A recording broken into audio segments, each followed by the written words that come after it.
Movie की शुरुआत में हमें एक आदमी नजर आता है जो कोड़ी को मारने के लिए उसके नजदीक आ रहा था, लेकिन उसी बीच में उस रूम का डोर अपने आप ही ओपन हो जाता है, जिस वजह से कोड़ी की नींद टूट जाती है। जागने के बाद वो अपने सामने उसके हाथ में गन देखने के बाद कोड़ी काफी ज्यादा हैरान हो जाता है और बाद में वो जो आदमी था जो उसे गन से शूट करने वाला था वो भी उसे देखकर फूट फूट कर रोने लगता है। मूवी के अगले सीन में हम एक कपल को देखते हैं जिनका नाम है मार्क हॉब्सन और जेसी हॉब्सन, जो कि कोड़ी को अडॉप्ट करने के लिए आ रहे थे। यहाँ पर कोड़ी की स्टोरी ये है कि कोड़ी एक 8 साल का नन्हा सा बच्चा है जो अनाथ है, जिसकी मदर की डेथ तब हो चुकी थी जब वो सिर्फ और सिर्फ 3 साल का था। उसके बाद कोड़ी को 2 लोगों ने अडॉप्ट किया था, लेकिन किसी वजह से उन्होंने उसे छोड़ दिया। और जो आदमी हमने मूवी के स्टार्टिंग के सीन में देखा था वो 2nd नंबर का आदमी है जिसने कोड़ी को अडॉप्ट किया था। थोड़ी देर बाद में हम जेसी और मार्क को देखते हैं। वहाँ पर जो ऑर्फन की ओनर थी वो उन्हें बताती है कि कोड़ी एक बहुत ही समझदार लड़का है जिसे बटरफ्लाइज पकड़ना बहुत अच्छा लगता है। यहाँ पर मार्क हॉब्सन और जेसी हॉब्सन की ये कहानी है कि उनका एक शोन नाम का छोटा सा बेटा होता है जो कि अपने ही घर के बाथटब में तड़प कर मर चुका था। उस वजह से जेसी बहुत ही ज्यादा परेशान रहती थी और अब तो उसे रात में नींद भी नहीं आ रही थी। वो बार बार उसी टब के पास जाकर उन बुरी यादों को याद कर बहुत ही ज्यादा डिप्रेशन में चली जा रही थी और साइकियाट्रिस्ट के पास जाकर सलाह भी ले रही थी। इस रात भी जब उसे नींद नहीं आ रही थी तब वो उस बाथटब के पास जाती है तो उसे फिर से शोन की यादें तकलीफ में डाल रही थी और इसी वजह से वो ठान लेती है कि वो दूसरे ही दिन कोड़ी को घर लाएंगे। कोड़ी काफी समझदार बच्चा नजर आता है जिसने अपने साथ एक बैग भी लाया था जिसमें एक बटरफ्लाइज की बुक और साथ में नींद की गोलियां भी थी। रात होते ही कोड़ी उन गोलियों में से एक गोली ले लेता है और बाद में उस बटरफ्लाई वाली बुक को पढ़ने लगता है। दूसरे दिन जब जेसी उसका सामान ठीक करने के लिए जाती है तभी वो उसके बेड के नीचे वही गोलियों का बॉक्स देखती है, जिसे देखकर वो काफी ज्यादा परेशान हो जाती है कि इतने छोटे बच्चों को इन गोलियों जैसी बड़ी आदत कैसे हो सकती है और क्यों।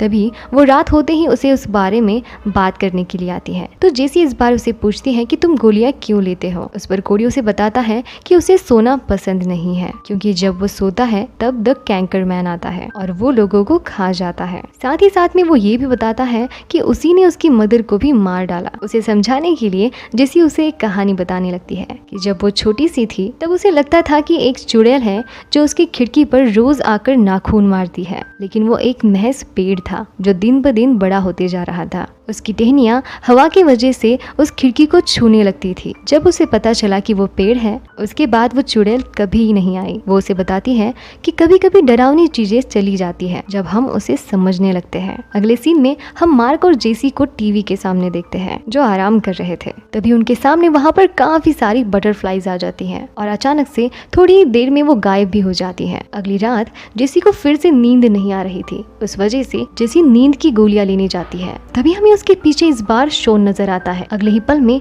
जेसी भी उसे क्लियरली देख पाती है, लेकिन कांच के टुकड़ों की वजह से उसका ध्यान भटक जाता है और वो वहाँ से भागता हुआ अंदर चला जाता है। ये जो कुछ भी जेसी के साथ हो रहा था उसे लग रहा था कि ये उसका डिप्रेशन ही होगा। ये सारी बातें वो उसके साइकियाट्रिस्ट को जाकर बताती है और उसे अब ये लग रहा था कि उसका बेटा शोन उससे नाराज है क्योंकि उन्होंने अब कोड़ी को अडॉप्ट कर लिया है। लेकिन वहाँ का डॉक्टर उसे समझाता है कि वो उसका वहम होगा क्योंकि जब मार्क उस घर को बेचने वाला था तब जेसी ने ही उसे मना किया था क्योंकि उसे लगता था कि शोन की यादें अभी भी इस घर में है। शायद इसी वजह से उसके सामने बार बार शोन की आकृति आती हो।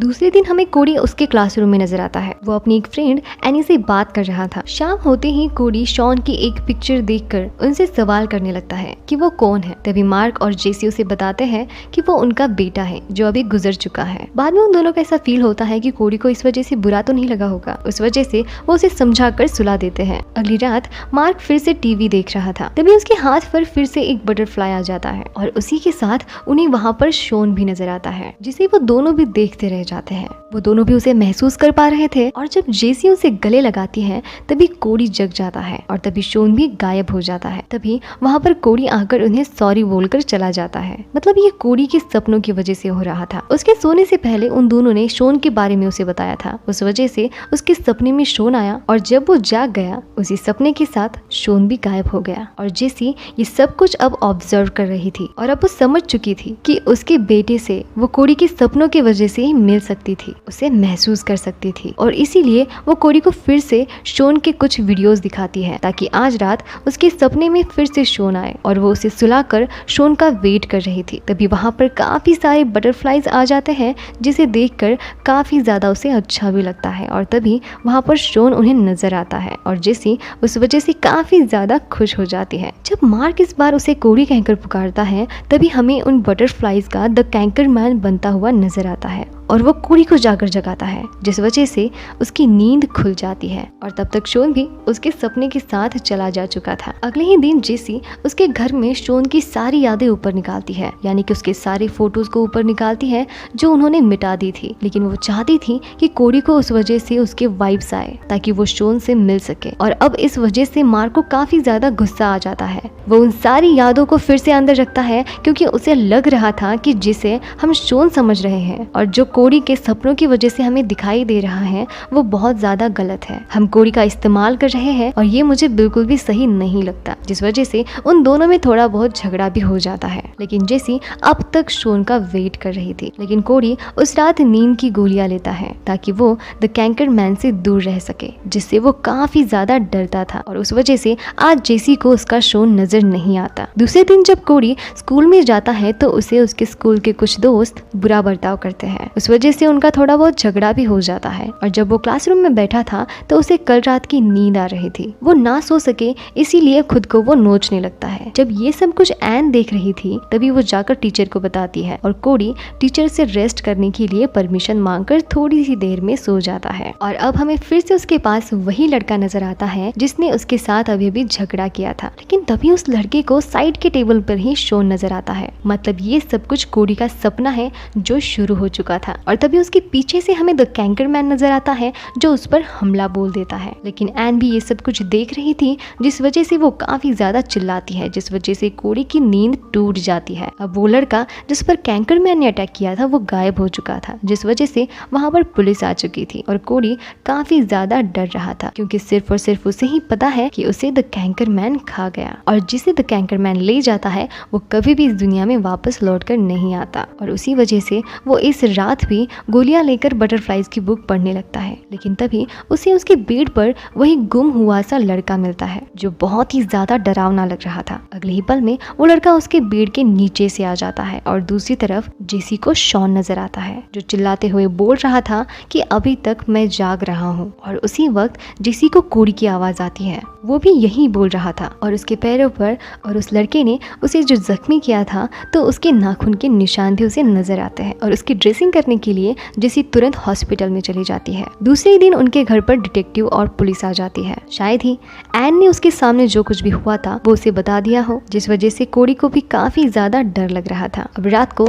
हॉस्पिटल से मेडिसिन के साथ साथ जेसी ने नींद की गोलियां भी लाई थी ताकि कोरी इस रात सो जाए और इस रात उसे शॉन नजर आ सके। जेसी इसी प्लान के लिए चुपके से मिल्क में उसे गोली मिक्स कर दे देती है और रात को जब मार्क उसे सुलाने जाता है तब कोरी उससे सवाल करता है कि शॉन की मौत कैसी हुई और मार्क उसे बताता है कि शॉन कुछ दिनों पहले ही पानी के टब में डूबकर मर चुका था और वो एक हादसा था। उन सब के बाद अब उन नींद की गोलियों से उसे काफी ज्यादा नींद आ रही थी और थोड़ी देर बाद में वो सो जाता है। जेसी को पता था कि वो सो चुका है, जिस वजह से वो उसके सपने का अब इंतजार कर रही थी। तभी उसके पीछे से उसे शॉन नजर आता है जो काफी बुरी हालत में उसे नजर आता है। जेसी उससे बात करने के लिए जब जाती है तभी वो उस पर अटैक कर देता है और उसके रूम में आ जाता है। मतलब वो शॉन नहीं था। मार्क को पता था ये सब कोरी के सपनों की वजह से हो रहा है और उसी वजह से वो उसे उठाने के लिए उसके रूम में चला जाता है। इधर जेसी पर भी वो द कैंकर मैन अटैक कर देता है, जिस वजह से जेसी काफी ज्यादा डर जाती है। मार्क की कई कोशिशों के बावजूद भी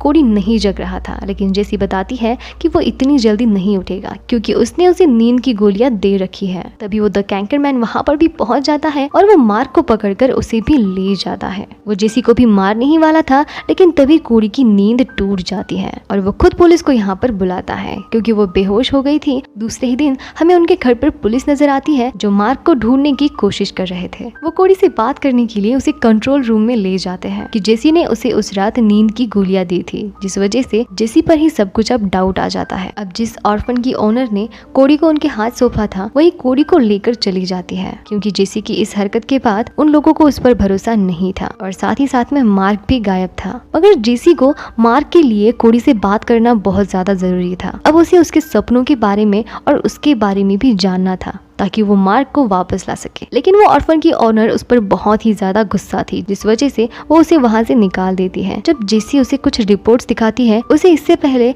जिसने भी कोडी को अडॉप्ट किया था उसकी इन्फॉर्मेशन मिल जाती है। उसका नाम था विल नियांग, जिसे हमने मूवी के शुरुआत में देखा था। वो उसे मिलकर कोडी के बारे में पूछने लगती है और विल नियांग उसे बताता है कि उसके सपने सच होते हैं। ये काफी अच्छी बात है, लेकिन उसके बुरे सपने भी सच होते हैं और वो जानलेवा है। वो बताता है कि जब हमने उसे गोद लिया था तब हमारे घर पर बहुत सारी बटरफ्लाईज आती थी और उन्हें लगा कि उन्होंने एक काफी अच्छे बेटे को गोद लिया है जो जादुई है। लेकिन बाद में उसकी बीवी बेटी धीरे धीरे बीमार पड़ने लगे। उन्हें लगा कि कोडी इस वजह से काफी ज्यादा परेशान है। तभी एक रात कैंकर मैन आया और उसकी बीवी कैटी को उसने छीन लिया। उसी वक्त कोडी की नींद टूट गई थी और उसी वजह से उसी वक्त वो मेरे पास आकर मुझे सॉरी कहकर चला गया, जिस वजह से विल नियांग समझ गया था कि ये सब कोडी के सपनों की वजह से हो रहा है और वो फिर से अपनी बीवी से मिलने के लिए उसके सपनों में किटी को बुन रहा था, जिस वजह से उसे उसकी बीवी मिल जाए ताकि वो कभी ना कभी उसे देख सके, उसे महसूस कर सके। वो उसके सपनों के साथ आया करती थी और उसके सपनों के साथ साथ ही जाया करती थी, मगर वो केटी नहीं थी, वो बस एक परछाई थी। साथ ही में विल नियांग बताता है उनके बाद उसे पीटर ने अडॉप्ट किया था और वो भी 1 साल से गायब है। जब उसकी बीवी को उसने मार डाला था, बाद में उसे धीरे धीरे कोडी से नफरत होने लगी थी और उससे वो मारने की भी कोशिश कर रहा था ताकि वो कभी सपना ही ना देखे, मगर वो ये काम ना कर सका। लेकिन अब विल नियांग ये चाहता है कि जेसी इस काम को पूरा करे और वो उसे मार कर सब कुछ ठीक कर सके ताकि उसके मरने के बाद ही सब कुछ ठीक हो पाएगा। वो उसे बताता है कि ये किसी ना किसी को तो करना ही होगा, लेकिन जैसा ऐसा नहीं करना चाहती थी। उसे लगता था कि उसकी वाइफ्स उसकी गलती नहीं है, वो सब कुछ ठीक करना चाहती थी लेकिन उसे बचाकर। अब वो उसकी मदर के बारे में रिसर्च करती है। एक तरफ हमें फिर से कोडी नजर आता है जो 2 रातों से सोया नहीं था। दूसरी तरफ हम जेसी को देखते हैं जो उसकी मदर के बारे में रिसर्च करती हुए हमें एक हॉस्पिटल में नजर आती है जहाँ पर उसकी मौत हो चुकी थी। वहाँ पर कोडी की मदर की ड्रॉर में उसका कुछ सामान उसे मिलता है और सामान में एक डायरी थी और एक ब्यूटीफुल सा पिलो था जो पूरा का पूरा बटरफ्लाई जैसा दिख रहा था, जिसमें एक डायरी थी। दूसरी तरफ हमें कोडी नजर आता है जिसे डॉक्टर्स इंजेक्शन देकर सुला देते हैं। जेसी जब घर में थी तभी उसे बाथटब से कुछ आवाजें आती है। जब वो बाथटब की ओर जाती है तभी उसे सारा का सारा बाथटब खून से भरा हुआ नजर आता है और अगले ही पल में वो लड़का जो गुम हो चुका था उसे अचानक से देखकर वो गिर जाती है। तभी उसके चेहरे पर खून की एक बूंद गिर जाती है। जब वो ऊपर देखती है तो वहाँ पर शोन था, लेकिन वो वहाँ से अंदर आ जाती है। तभी उसे वहाँ पर टीवी देखता हुआ कोडी नजर आता है। उसके पास ही में बैठी हुई उसे अपनी ही जैसी जेसी भी नजर आ रही थी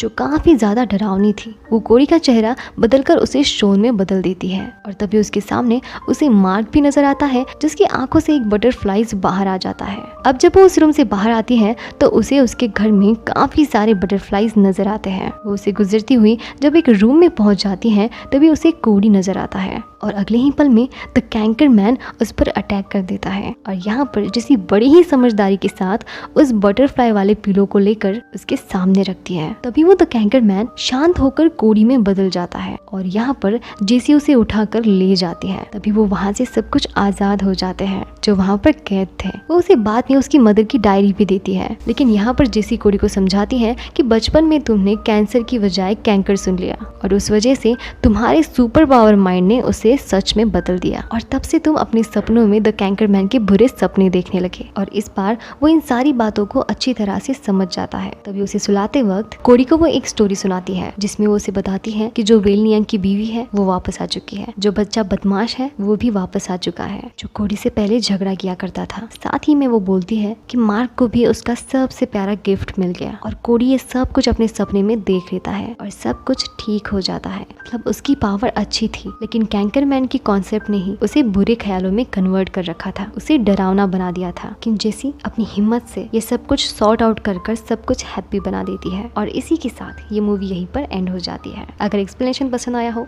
तो प्लीज वीडियो को लाइक कर दीजिए और अगर इसी तरह की मूवी एक्सप्लेनेशन पसंद है तो प्लीज मेरे चैनल को सब्सक्राइब कर लीजिए और हाँ, बेल आइकन को प्रेस करना ना भूलिए, जिस वजह से आपको आने वाली हर एक मूवी एक्सप्लेनेशन की वीडियोस की नोटिफिकेशन मिल जाया करेगी। तो फिर मिलती हूँ एक नई मूवी के एक नए एक्सप्लेनेशन में। तब तक के लिए thank you so much for watching me.